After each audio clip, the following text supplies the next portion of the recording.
You're listening to Systemic Error Podcast. The failure was designed.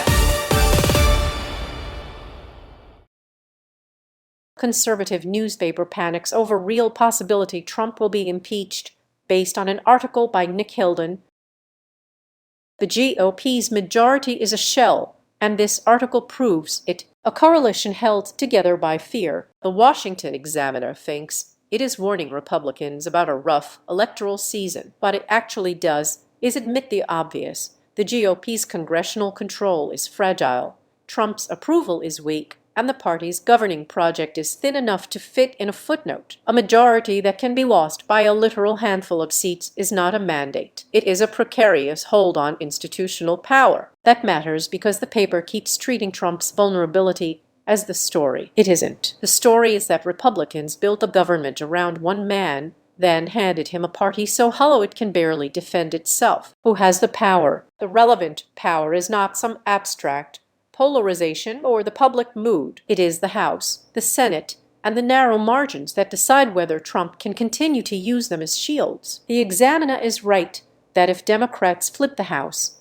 they can block his agenda and potentially impeach him again. If they also take the Senate, removal becomes possible. That is the actual political structure here.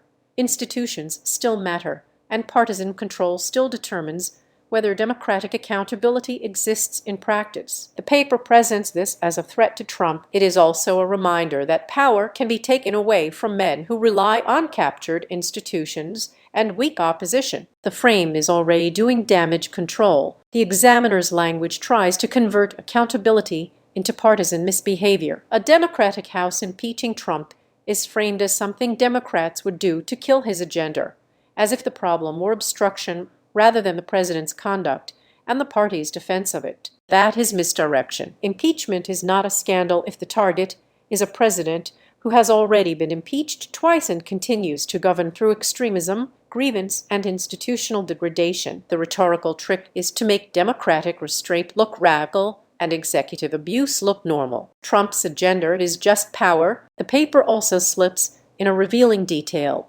Beyond the Save America Act, Trump doesn't really have a legislative agenda to kill. That is the tell. This is not a governing coalition with a durable program. It is a power project searching for policy camouflage. When a presidency has almost no legislative substance, the actual agenda is simpler and uglier. Consolidate authority, dominate attention, punish opponents, and survive accountability. Everything else is branding. What the story accidentally admits. The Examiner wants Republican readers to brace for trying years. Fine. The trying years would be a consequence of a party that narrowed itself into dependence on Trump, normalized his conduct, and now has to live with the institutional math it created. The deeper pattern is not election volatility. It is the fragility of authoritarian politics when democracy still retains some machinery of resistance. A party can stack itself around a strongman, but it cannot repeal the fact that Congress is elected, majorities can change, and power built on grievance eventually has to answer to votes.